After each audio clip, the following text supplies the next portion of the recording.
Halo sobat semua, jumpa lagi dengan Denbagose Channel. Semoga kalian selalu sehat. Sebelum mulai, jangan lupa subscribe, like, komen, serta nyalakan lonceng biar dapat notifikasinya update terbarunya.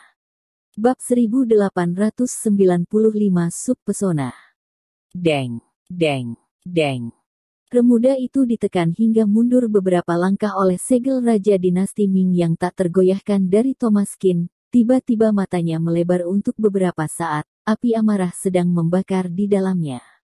Wajah ini bisa dianggap telah hilang sepenuhnya. Itu benar-benar sangat memalukan untuk dibanting hingga mundur oleh pria ini di depan mata adik Leticia. Wajah Witzer Zhao penuh amarah. Saat berbalik dia menghunus pedangnya dan langsung menyerang ke arah Thomas Qin. Di matanya sudah memancarkan niat membunuh yang tak tersembunyi. Awalnya dia pikir itu hanya sebuah pertarungan untuk saling menguji kemampuan, tetapi dia tidak menyangka bahwa Witzer Zhao bahkan sudah menghunus pedangnya, yang membuat hati Leticia Ye terkejut. Tampaknya Witzer Zhao ingin benar-benar bertarung. "Kakak Zhao, jangan!"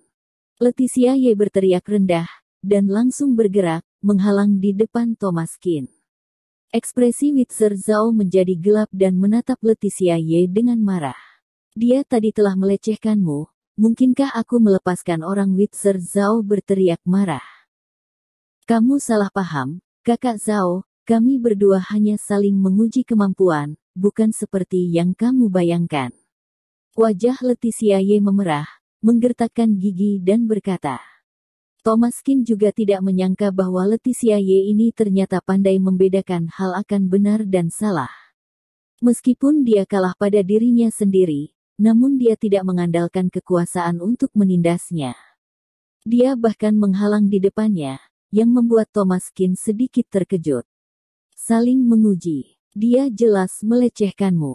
Apa gunanya meninggalkan peleceh semacam ini?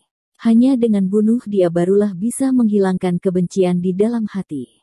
Kamu tidak perlu khawatir tentang itu, Leticia. Menyerahkannya padaku saja, aku pasti harus memotong sepasang tangannya ini. Witzer Zhao tetap mengubah pikirannya, langsung mengarahkan pedangnya ke arah Thomas Qin.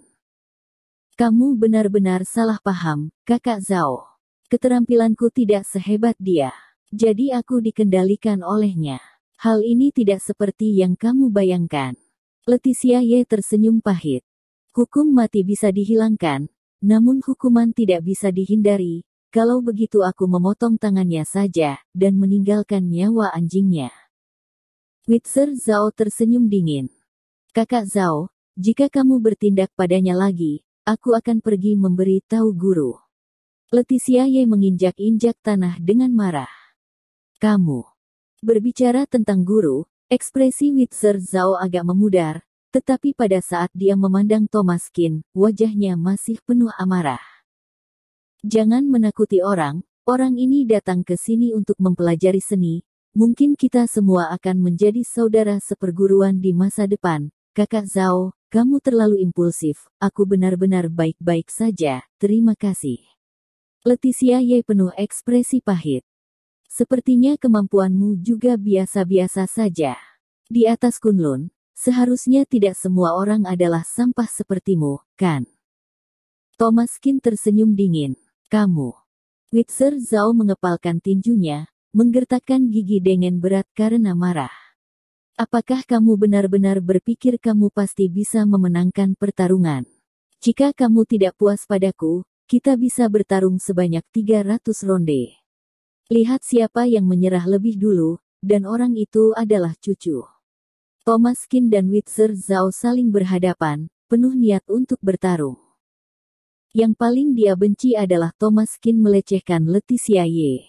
Di matanya, Leticia Ye adalah dewinya, adalah adik perempuan seperguruan yang paling dia suka, yang seperti sekuntum bunga teratai, dapat diamati dari jauh namun tidak boleh dipermainkan. Tapi hari ini bisa-bisanya dia melihat Thomas Qin menyentuh Leticia Ye. Bagaimana mungkin dia bisa tidak marah di dalam hatinya? Dia tidak sabar untuk memotong Thomas Qin hingga berkeping-keping untuk menghilangkan kebencian di hatinya. "Sudah, kalian jangan bertengkar lagi, kakak ini, jika kamu benar-benar datang ke Kunlun kami untuk mempelajari seni, maka kamu harus memiliki pemberi rekomendasi dulu. Kunlun kami tidak pernah menerima orang luar. Leticia Ye memandang Thomas Qin. Meskipun dia telah menekan dirinya sendiri 2 kali dan melakukan beberapa tindakan intim dengannya, namun Leticia Ye bukanlah orang yang tidak masuk akal. Kamu memanggilku apa? Kenapa aku tidak mendengarnya dengan jelas? Thomas Qin tertegun sejenak, dan berkata sambil tersenyum, sengaja menatap Leticia Ye dengan ekspresi main-main di wajahnya. Kamu El. Wajah Leticia Ye memerah, dan Witzer Zhao yang berada sampingnya bingung sangat mendengarnya. Katakan, jangan-jangan kamu berencana untuk tidak mengakuinya. Thomas Qin menatap Leticia Ye dengan takjub. Aku tidak akan. Leticia Ye berkata dengan suara rendah, apa yang dikatakan harus ditepati, dia tidak pernah menipu orang lain. Jadi manusia harus jujur dan amanah, ini adalah yang diajarkan orang tuanya padanya. Dan dia tidak boleh tidak menepati janji yang telah diucapkan. Menepati semua janji yang diucapkan barulah bisa dikatakan manusia yang sebenarnya, berdiri tegak. Kakak yang baik, lalu katakan. Padaku, siapa yang memperkenalkanmu ke sini? Leticia Ye menggertakkan giginya dan berkata, wajahnya merah sepenuhnya hingga hampir menetes. Witzer Zhao sangat marah sehingga dia tidak sabar untuk merobek-robek Thomas Qin. Bajingan ini, subpesona macam apa yang telah dia berikan pada adik perempuan kecil.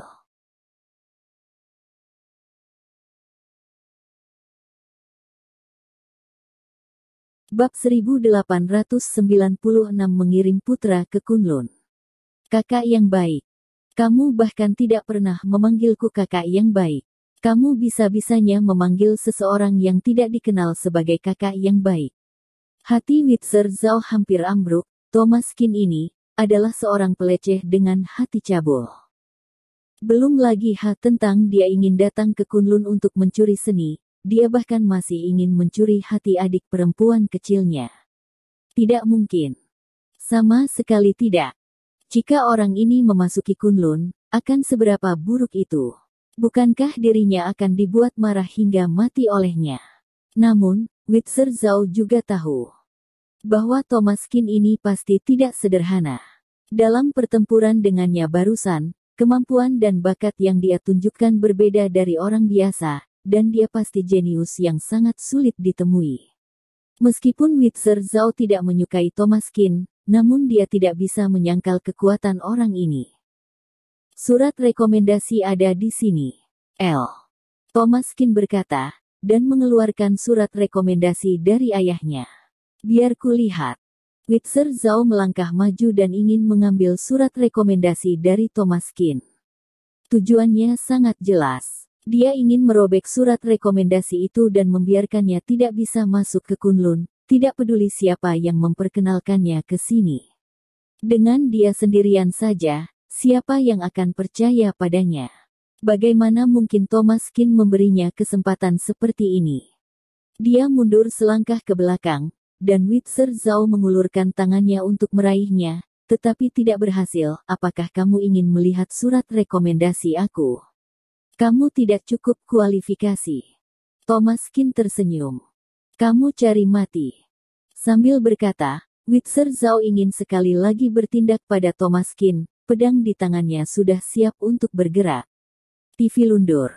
Sebuah teriakan rendah muncul di kehampaan, yang langsung membuat Witzer Zhao dan Leticia Ye sama-sama merubah ekspresi. Seorang pria paruh baya berjubah biru berjalan perlahan ke arah mereka. Dengan rasa yang tidak biasa di dalam tatapannya. Mirip sekali, hidung, mata, alis, dan ekspresi, hahaha. Agak menarik. Pria paruh baya itu dengan rambut panjang diikat di belakang kepalanya, yang tampak sangat kurus dan bertemperamen dingin, dan tatapan main-main di matanya juga membuat Thomas Qin tidak dapat memahaminya. Kamu adalah putra Bayer Qin. Pria paruh baya itu berkata. Thomas Qin tertegun sejenak, lalu mengangguk. Dia tidak menyangka akan ada orang yang mengenalinya sebelum dia mengeluarkan surat rekomendasi. Tampaknya ayah masih memiliki sedikit reputasi di Kunlun. Siapa itu Bayer Qin? Tanpa orang yang merekomendasi, dia tidak akan pernah bisa memasuki Kunlun kita setengah langkah. Paman ketujuh, kamu harus membaca surat rekomendasinya terlebih dahulu. Witzer Zhao berkata dengan tidak puas, sedangkan untuk hal tentang siapa Bayer Qin itu, dia tidak tahu, dan juga tidak ingin tahu. Berikan suratmu kepadaku. Wuyan berkata dengan ringan. Ayahku mengatakan bahwa surat ini harus dibaca secara pribadi oleh ketua sekte. Thomas Qin menyerahkan surat itu kepada Wuyan, tetapi Wuyan langsung merobek amplopnya saat ini. Guru masih dalam pelatihan tertutup, jadi itu sama saja untuk menyerahkannya padaku. Wuyan melirik Thomas Qin dengan dingin, dan membuka surat itu. Hanya ada 4 kata besar di atasnya, yang kata-katanya bahkan lebih sedikit dari teks yang berada di atas amplop surat, mengirim putra ke Kunlun. Wuyan bergumam, Bayer Qin ini masih mendominasi seperti dulu, dan juga angkuh seperti dulu. Tapi kalau mau memasuki Kunlun, dia memang satu-satunya yang punya kemampuan ini. Hanya beberapa kata saja. Orang belum datang, namun 4 kata sudah tiba lebih dulu. Ikut denganku, Wuyan menatap Thomas Qin dalam-dalam. Dia juga tahu bahwa Thomas Qin adalah membawa seni untuk mencari seni, dan keterampilannya juga tidak lemah. Mungkin Bayer Qin yang mengajarnya. Thomas Qin mengangguk. Saat ini, ekspresi Witzer Zhao sangat jelek. Sebaliknya, Leticia Ye malah memiliki sedikit kegembiraan di tatapannya. Apakah dirinya juga akan memiliki seorang adik laki-laki seperguruan kecil? Leticia Ye masih sangat optimis tentang Thomas Qin. Selama pria ini berani melawan dirinya sendiri, itu adalah kebahagiaan terbesarnya. Di Kunlun, tidak ada yang pernah ingin menghadapinya secara langsung. Itu sebabnya Leticia Ye merasa sangat kesal.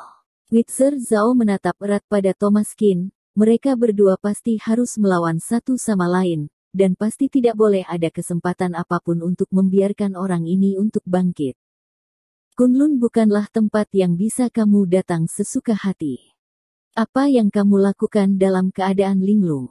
Ayo pergi, kakak Zhao. Leticia Ye menepuk bahu Witzer Zhao, dan dengan cepat mengikuti raman ketujuh mereka.